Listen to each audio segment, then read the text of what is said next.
ಇಂದು ಕೊಪ್ಪಳ ತಾಲೂಕಿನ ಕರ್ಕಿಹಳ್ಳಿ ಗ್ರಾಮದ ಸರಕಾರಿ ಹಿರಿಯ ಪ್ರಾಥಮಿಕ ಶಾಲೆಯಲ್ಲಿ ಕರ್ಕಿಹಳ್ಳಿ ಗ್ರಾಮದ ಶಿಕ್ಷಣ ಪ್ರೇಮಿಯಾದಂಥ ಶ್ರೀಯುತ ಹನುಮಂತಪ್ಪ ಹ್ಯಾಟಿ ಎಂಬುವರು ಶಾಲೆಯ 500 ಜನ ಮಕ್ಕಳಿಗೆ ನೋಟ್ಬುಕ್ ಹಾಗೂ ಪೆನ್ ವಿತರಣೆ ಮಾಡಿ ಮಾನವೀಯತೆಯನ್ನು ಮೆರೆದಿದ್ದಾರೆ.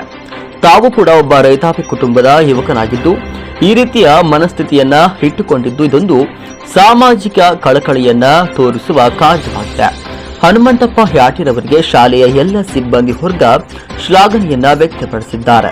ಹನುಮಂತಪ್ಪ ಹ್ಯಾಟಿರವರು ಪ್ರತಿಯೊಂದು ತರಗತಿಗೆ ತೆರಳಿ ಶಾಲೆಯ ಎಲ್ಲ ಮುದ್ದು ಮಕ್ಕಳಿಗೆ ನೋಟ್ಬುಕ್ ಪೆನ್ ವಿತರಿಸಿದರು. ಈ ಒಂದು ಕಾರ್ಯಕ್ರಮದಲ್ಲಿ ಶಾಲೆಯ ಎಲ್ಲ ಶಿಕ್ಷಕ ಮತ್ತು ಶಿಕ್ಷಕಿ ಸಿಬ್ಬಂದಿ ವರ್ಗ ಹಾಗೂ ಮುಖ್ಯವಾಗಿ ಹನುಮಂತಪ್ಪ ಹ್ಯಾಟಿ, ಪತ್ರಕರ್ತರಾದ ಗೋಣಿಬಸಪ್ಪ ಕರ್ಕಿಹಳ್ಳಿ, ಸಂಗಮೇಶ್, ಶಾಲಾ ಮುದ್ದು ಮಕ್ಕಳು ಮತ್ತಿತರರು ಉಪಸ್ಥಿತರಿದ್ದರು. ನಿರಂತರ ಸುದ್ದಿಯಾಗಿ ನೋಡ್ತಾ ಇರಿ. ಇದು ಕನ್ನಡ ಸ್ಫೂರ್ತಿ ನ್ಯೂಸ್. ನಮಸ್ಕಾರ. ಸರ್ಕಾರಿ ಶಾಲೆಗಳು ಅಭಿವೃದ್ಧಿಯಾಗಬೇಕಾದ್ರೆ ಗ್ರಾಮದಲ್ಲಿರುವಂತಹ ಶಿಕ್ಷಣ ಪ್ರೇಮಿಗಳ ಸಹಾಯ ಅತಿ ಮುಖ್ಯ. ನೋಡಿ, ಎಷ್ಟು ಒಂದು ದೊಡ್ಡ ಒಂದು ಒಳ್ಳೆಯ ಗುಣ ಆಗುವುದು. ಸುಮಾರು 5 ವಿದ್ಯಾರ್ಥಿಗಳು ನಮ್ಮ ಶಾಲೆಯಲ್ಲಿ ಓದ್ತಾ ಇದ್ದಾರೆ. ಎಲ್ರಿಗೂ ಕೂಡ ನೋಟ್ಬುಕ್ ಪೆನ್ನುಗಳನ್ನ ಕೊಡ್ತಾ ಇದ್ದಾರೆ.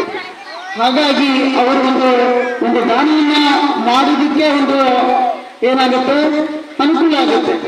ನೀವು ಚೆನ್ನಾಗಿ ಓದ್ಬಿಟ್ಟು ನಿಮ್ಮ ಭವಿಷ್ಯವನ್ನ ಉತ್ತಮವಾಗಿ ರೂಪಿಸಿಕೊಂಡ್ರೆ ಅವ್ರಿಗೂ ಖುಷಿ ಆಗುತ್ತೆ. ಅಂತ ಅದ್ಭುತವಾದಂತಹ ಕಾರ್ಯಕ್ರಮ.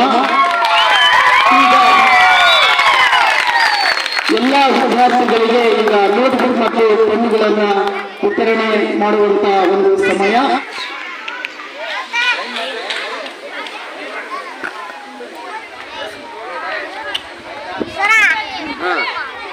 ಬಡ